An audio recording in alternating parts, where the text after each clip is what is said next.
Hi, this is James from Tabletop Gaming Guild, and today we're going to take a look at Burglar's Blitz. Burglar's Blitz is a 2 to 6 player game that plays over 4 rounds. You're going to be playing as a burglar. You're going to be trying to gain the most loot by the end of the 4th round to win the game. Now keep in mind that this is a prototype to the game, so art, components, and rules are subject to change, but this should give you a good idea of what the game's all about. So let's go ahead down to the table here. I'm going to teach you how to play based on the prototype, and then we're going to come back and I'm going to give you my final thoughts.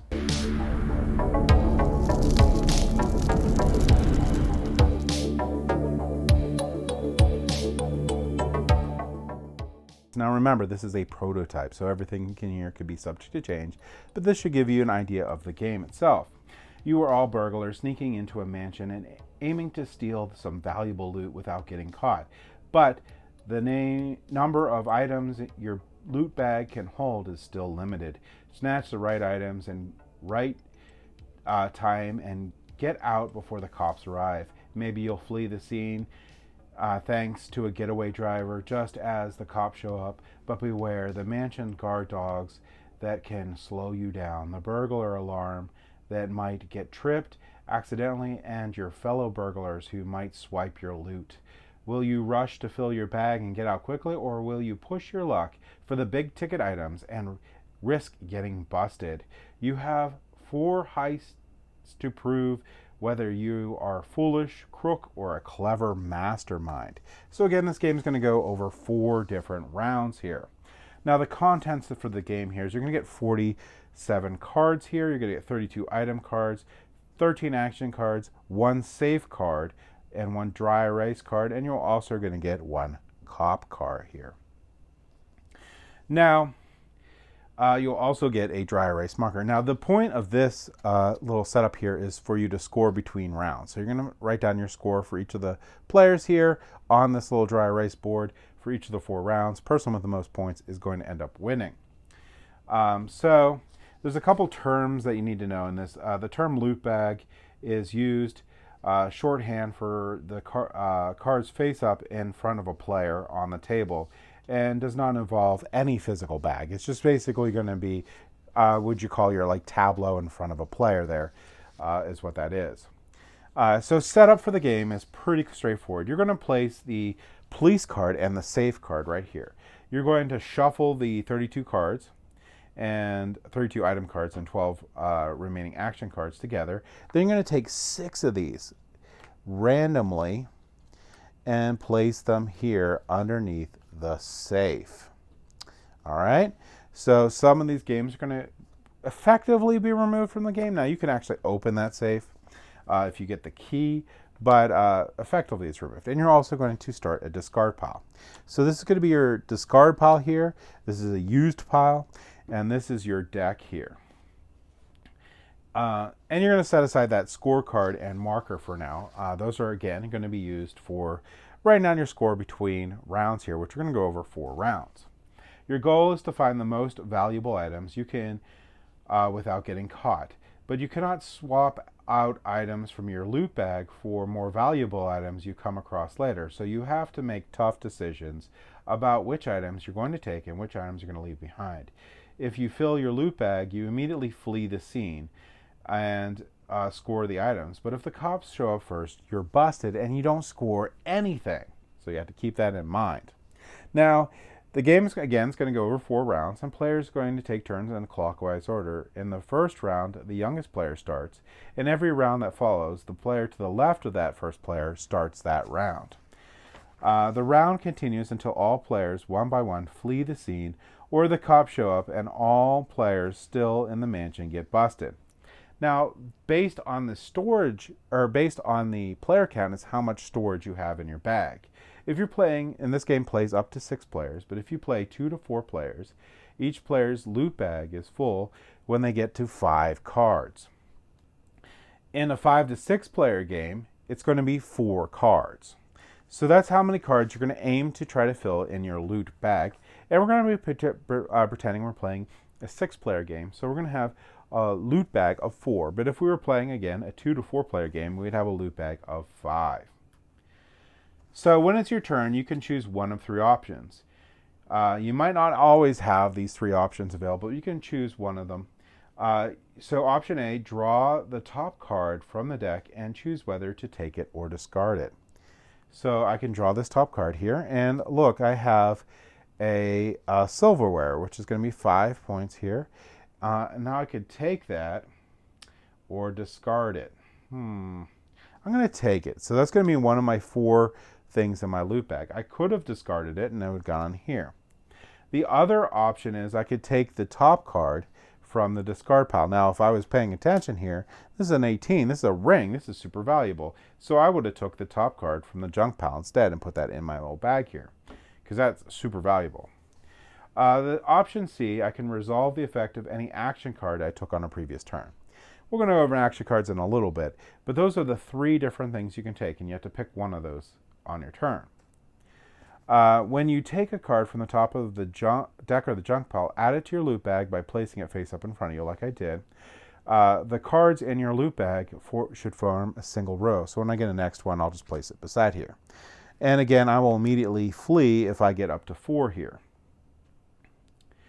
The card, when you discard a card, place it face up in the junk pile, which I said was right here. If your loot bag ever becomes full, like I said, you will flee. You will score the items in your bag, and your round is over. So if I ended up getting enough here, so I have this. So now I would have said I have 25, 30, 48 points, and I would have wrote that down for the round. So that's how that would have worked if I would have filled my bag there. You can look through the junk pile at any time you want, but you can't rearrange that. So just know that on your turn, you can look through the junk pile and see if you want to wait until someone takes some stuff off so you can grab some stuff from that junk pile. All right, so round end. When the round ends, record the scores using the scorecard and marker. All the players who manage to flee the scene, either filling their loot bag or having a getaway card, which is a special card we'll show you in a little bit here, get to score the items in their loot bag, while all other players that got busted get 0 points, so don't get busted.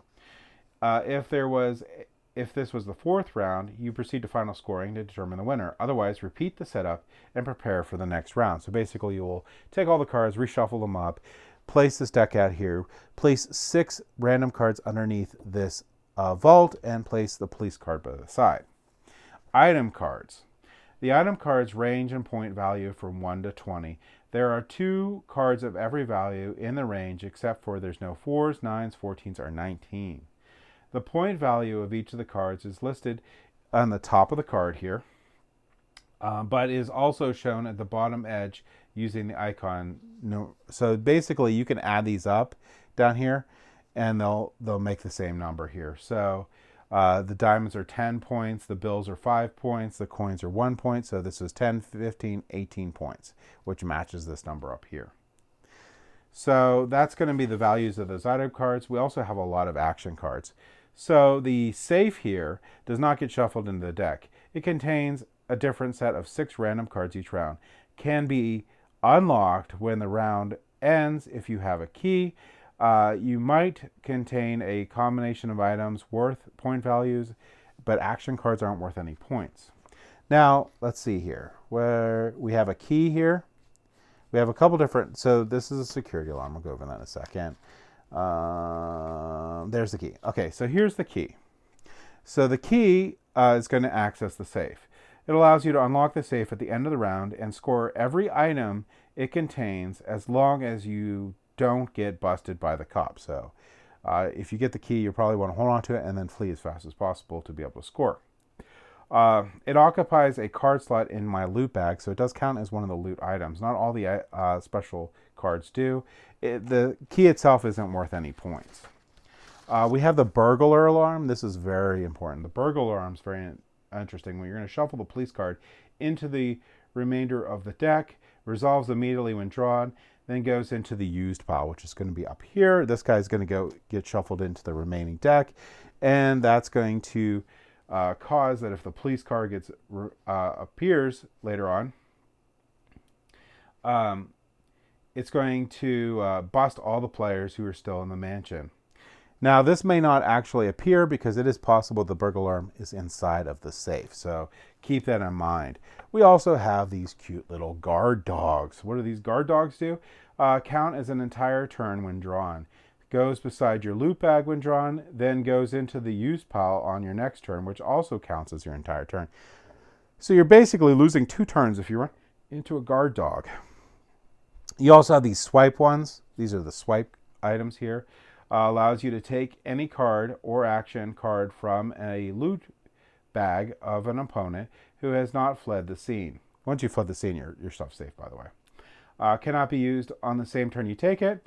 Counts as your entire turn when you use it. Occupies a card slot in your loot bag until you use it. Then it goes into the use pile. It itself is 0 points.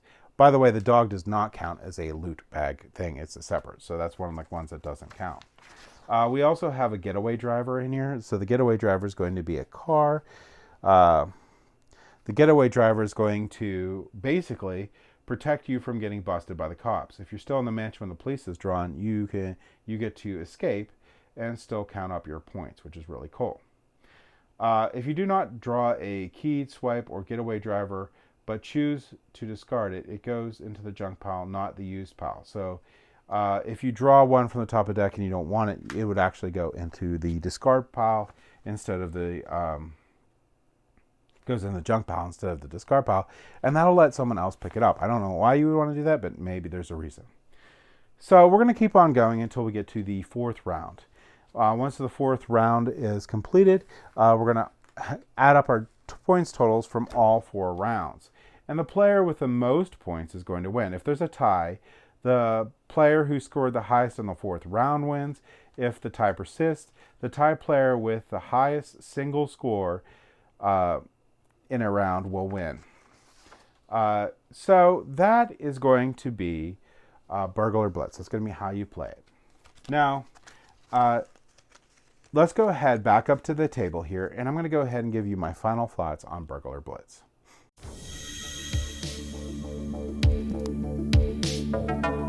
Alright, so that was Burglar Blitz. Now, Burglar Blitz is a great family weight game. This is a game that you would play with your family and friends or your kids there. That's super easy to explain and super easy to get into. The game plays pretty quickly too, so the younger audiences can still remain engaged through the entire time. I really appreciate the simplicity of the rules, yet the push your luck element to the game. So while this is easy to teach, the fun aspect of this game is going to be to push your luck. Are you going to just jump out with what you got and count your points as is, or are you going to try to dive deeper? Are you going to be rejecting those silverware and other things and trying to get the jewelry and stuff into your loot bag? Is the security alarm in that deck? Is that police officer going to come out, or is that security alarm in the vault? And it really adds tension as the security alarm comes out and the police officer comes in. Really changes whether you're going to try to jump out or not, or you're going to still try to push your luck. Really like that in the game. So overall, I think this is a pretty solid game. Remember, this is a prototype, so some things can be subject to change, but overall, I do like this game. So if you're looking for a light family weight game, Burglar Blitz is probably going to be up your alley, and I highly recommend checking it out. And that's my thoughts on it. If you like what we do, please like and subscribe. It really helps us out a lot, and we really do appreciate it. It helps us bring more content to you guys, and it helps us get better equipment. But either way, I hope you all have a great day, and thank you for watching.